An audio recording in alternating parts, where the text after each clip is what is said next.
오늘은 신명기 29장 22절에서 29절 말씀으로 언약에 순종하십니까? 라고 하는 질문이 제목이 되어지는데요. 이 제목으로 함께 하나님 말씀 나누고자 합니다. 여러분, 죄의 싹은 사망이고요.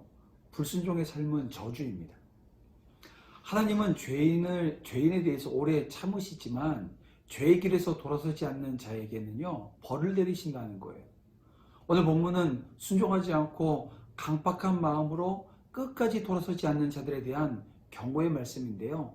하나님께서 오늘 본문 가운데 어떤 경고를 하고 계시는가, 오늘 이 시간 함께 살펴보기를 원합니다. 하나님께 불순종해서 받는 심판은 이 심판의 재난은요, 정말 비참하고 두렵습니다. 예전에 하나님께 저주를 받아 멸망한 도시들이 있었죠. 바로 소돔과 고모라가 그것이고요. 바로 그 옆에 있는 아드마와 스보임이 그러했습니다. 그들은 하나님의 저주를 받아서 재앙과 질병과 유황으로 멸망했는데요. 하나님은 이스라엘도 이 불순종하게 되어지면 이 도시들과 같이 멸망하게 되어질 것이라고 말씀하고 계십니다. 만약 이스라엘이 불순종으로 멸망하게 되어지면 자손들을 비롯한 멀리서 온 모든 나라 사람들이 놀랍니다. 그리고 이렇게 묻습니다. 여호와께서 어찌해서 이 땅에 이같이 행하셨느냐? 이같이 노하심은 무슨 뜻이냐? 라고 말입니다. 왜냐하면 이스라엘의 멸망은 예상 밖의 일이었기 때문에 그렇습니다. 그리고 이 같은 결과는 하나님의 백성으로서 수치가 아닐 수가 없어요. 하나님의 자녀라고 자청한 자들의 멸망은요, 하나님의 이름을 욕되게 하는 것이기 때문에 그렇습니다. 여러분, 그렇습니다. 하나님의 백성이 범죄하면 세상에 조롱거리가 되어집니다. 먼저는 선하시며 의로우신 하나님을 믿는다고 하면서 의로운 삶을 살아가지 못하고 불의한 삶을 살아가는 가증한 믿음과 삶을 조롱받게 될 것이고요. 또한 천지만물의 창조주이시고 주관자로서 전지전능하신 하나님을 믿는다고 하면서도 그 하나님께 도우심을 얻지 못해서 환난과 핍박을 당하며 핍절한 삶을 살아가는 그 무능함을 오늘 우리가 조롱받게 되어질 거라는 거예요.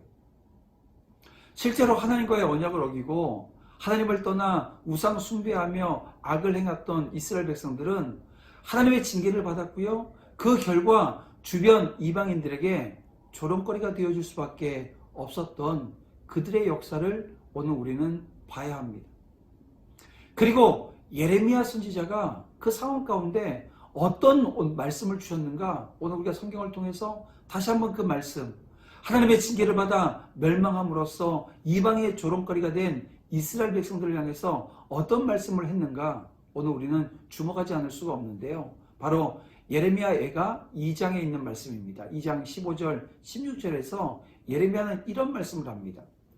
모든 지나가는 자들이 다 너를 향하여 박수치며 딸 예루살렘을 향하여 비웃고 머리를 흔들며 말하기를 온전한 영광이라 모든 세상 사람들의 기쁨이라 일컫던 성이 이 성이냐 하며 내 모든 원수들은 너를 향하여 그들의 입을 벌리며 비웃고 이를 갈며 말하기를 우리가 그를 삼켰도다. 우리가 바라던 날이 과연 이 날이라.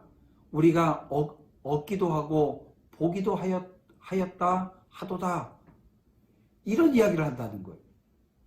만약 우리 중에서 누구라도 범죄하게 되어진다면 그는 반드시 하나님의 징계를 받아서 세상 사람들로부터 이와 같은 조롱과 멸시를 받게 되어진다는 것입니다. 그러므로 우리는 결코 하나님 앞에서 범죄하는 자가 되어서는 안 된다는 것입니다. 그것은 단지 우리 자신뿐만이 아니라 우리가 섬기는 하나님으로 하여금 조롱받게 만드는 일이 되어집니다. 우리는 오직 선을 행하는 자들이 되어서 하나님께 영광을 올려드리는 여러분들이 되어지기를 주님의 이름으로 축원합니다. 그런가 하면 이 멸망의 원인을 묻는 자들에게 사람들은 이같이 답할 것입니다. 자기 조상의 하나님 여호와께서 주신 언약을 버리고 알지도 못하는 신을 따라가서 섬기고 절한 까닭이라고 말입니다. 여러분, 이스라엘이 멸망하게 되어진 가장 큰 원인이 무엇입니까? 예, 우상을 섬겼기 때문입니다. 우상 숭배는 하나님과의 언약을 파기하는 행위가 되어집니다. 그래서 하나님의 주권을 인정하지 않는 여러분 우상 숭배는 그래서 반역죄입니다. 오늘날 우리도 하나님의 말씀을 지키지 않고 돈이라고 하는 우상, 이 자기라고 하는 우상, 세상이 우상이 되어져서 그 세상을 따라가게 되어지면 여러분 재앙을 받아서 하나님이 주신 땅에서 뽑혀 이방의 놀림거리가 되어지고 비웃음거리가 될 수밖에 없습니다. 따라서 우리는 하나님의 말씀을 다시 말씀드리지만 두렵고 떨림으로 지켜야 되는 거예요. 우상을 숭배하는 자가 아니라 우상을 멸하는 자들이 다 되어지는 은혜가 있기를 주님의 이름으로 축복합니다. 그런가 하면 또 하나님은 그분의 감추어진 뜻을 은밀하게 이루시는 분이라고 하는 사실입니다. 여러분, 갖고 계신 구원과 심판과 형벌들에 관한 계획을 이루신다는 거예요. 하나님의 감추신 뜻이 성경에 나타나 있습니다. 성경에 보게 되어지면 하나님의 구원 계획이 있고요. 하나님의 심판 계획이 있습니다. 그리고 하나님의 나라에 대해서 오늘 우리가 알 수 있다는 거예요. 따라서 성경을 보게 되어지면 우리는 하나님의 뜻을 기억하고 지켜 행할 수 있어야 합니다. 오늘 우리에게 주어진 하나님의 말씀을 마음에 새기고 또 겸손함으로 하나님의 위대하심을 찬양할 수 있어야 합니다. 그것이 감추어진 하나님의 뜻을 발견하는 것이고요. 또 하나님의 뜻대로 살아가는 것이 되어질 것입니다. 그렇습니다. 하나님께서는 당신의 백성에게 당신의 뜻을 알리신 것은 바로 그 백성으로 하여금 그 뜻을 행하게 하기 위함이었습니다. 다시 말해서 하나님께서 당신의 백성에게 당신의 뜻을 깨닫게 하시는 것은요, 곧 그 뜻을 행하라고 명하시는 것이라고 하는 것입니다. 그러므로 하나님의 뜻을 깨달은 성도는 깨달은 하나님의 뜻을 사명감을 가지고 행해야 하는 거예요. 그래야만 하나님의 영광된 사역에 동참할 수 있고요. 또한 그의 도우심을 받아서 큰 능력으로 행할 수 있게 되어지는 것입니다. 그러나 안타깝게도 오늘날 많은 성도들이 하나님의 뜻을 깨닫고도 그것을 행하려고 하지 않습니다. 하나님의 뜻을 깨닫는다라고 하는 것이 곧 그 뜻을 행하라고 하는 명령을 하나님께서 받은 것이라고 생각하지 않기 때문 아닐까요? 그래서 아는 것 따로 행하는 것 따로인 어떻게 보면 따로따로의 신앙생활을 하고 있는 것이 아닌지 모르겠습니다.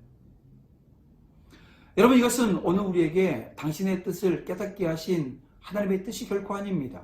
만약 우리들이 계속해서 이처럼 하나님의 뜻을 깨닫고도 행하기를 거절한다고 한다면 하나님께서는 더 이상 오늘 우리에게 당신의 뜻을 알게 하시지도 않을 뿐만이 아니라 오늘 우리를 우매와 방탕의 길로 벌어두셔서 결국 영원한 멸망에 이르게 하고야 말 것이라고 하는 것을 오늘 우리는 기억해야 됩니다. 그러므로 성도 여러분, 이제 우리는 하나님의 뜻을 깨달은 것이 곧 그 뜻을 행하라고 하는 명령이라고 하는 것을 우리가 알아서 하나님의 말씀 받았으면, 깨달았으면 그 말씀을 지켜내고 행하기 위해서 정말 사명감을 가지고 정말 투철한 사명감으로 그 뜻을 행하는 믿음의 종들이 다 되어야 될 줄 믿습니다. 우리는 마치 명령을 받은 군인이 생명을 돌보지 않고 그 명령을 수행하는 것처럼 생명을 걸고 하나님의 뜻을 행하는 자들이 되어야 합니다. 그리고 오늘 우리에게 맡겨진 그 사명의 자리에서 정말 여러분 기도로 능력받고 정말 하나님이 주신 그 사명 감당하는 믿음의 종들, 온전히 그 사역을 이루어내는 믿음의 종들이 다 될 줄 믿습니다. 오늘 말씀을 통해서 발견한 하나님의 뜻이 무엇입니까? 그것을 행하는 믿음의 종들이 다 되기를 주님의 이름으로 축복합니다. 여러분, 하나님은 우리에게 언약을 반드시 지켜 행하라고 명하셨습니다. 여러분은 언약에 지금 순종하고 있는가? 아니면 불순종함으로 내가 지금 저주의 대상이 되어져 있지는 않은가? 여러분, 자기 자신을 말씀을 통해서 살피시길 바랍니다. 그래서 언약에 충실함으로 하나님이 주시는 복을 받아 누리는 믿음의 종들이 다 되어지기를 주님의 이름으로 소망합니다. 기도드리겠습니다. 사랑과 풍성하신 아버지 하나님, 오늘 믿음의 종들의 삶 가운데 또한 이렇게 말씀 주셨습니다. 하나님, 저희들이 불순종하는 자녀가 아니라 순종함으로 하나님의 뜻을 헤아려 깨달았으면 그대로 이루어드리는 그런 순종의 자녀들이 다 되어지는 축복의 역사에 있기를 간절히 소원하오니, 이 아침에도 말씀 가운데 임하여 주셔서 믿음의 종들을 인도하시는 그 하나님의 손길에 믿음의 종들의 삶을 의탁할 수 있도록 인도하여 주시옵소서. 함께 하실 줄 믿사오며 예수님의 이름으로 기도드립니다. 아멘.